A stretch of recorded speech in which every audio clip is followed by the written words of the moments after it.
Welcome, computer scientists. Today we're looking at 8.10, and we have some functions that draw a fish, a star, and a seagrass.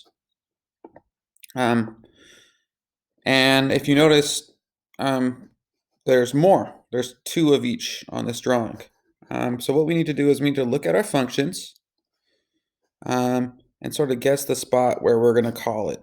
So I'm going to say about right here for the fish. So I'm going to look for my fish first. And they have this function that's made with no parameters.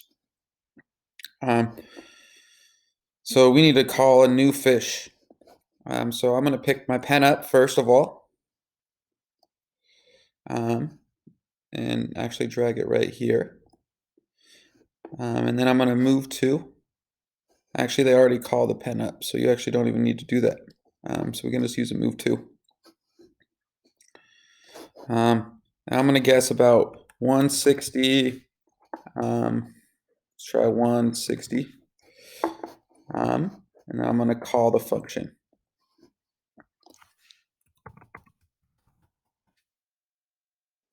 And let's see where it shows up.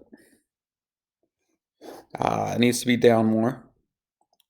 So let's try 220. And let's try 180. Cool.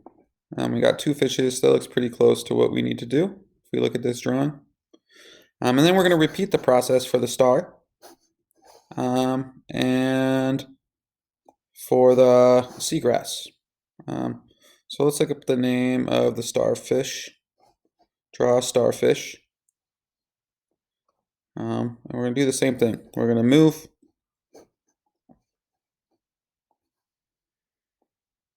And it looks like it's at a lower X number, so I'm gonna try like 60. And I'm gonna do like 410. And let's just check out that when we call the function. I'm just gonna copy and paste because I don't like spelling. It looks like it needs to be a little more over, so let's try like 40. That looks about right. And now we're gonna do the same process for the seagrass. So I'm actually gonna copy all this. And this they commented it out nice and organized, so it's easy to use their code. That's a good reason to use comments. So this one, I think we just need to move it over maybe 25. So let's try 75 instead of 50. It's close enough. It's not perfect, so we could try a little more. I think that looks pretty good compared to what the drawing's supposed to be. And then we'll move on to 8.11.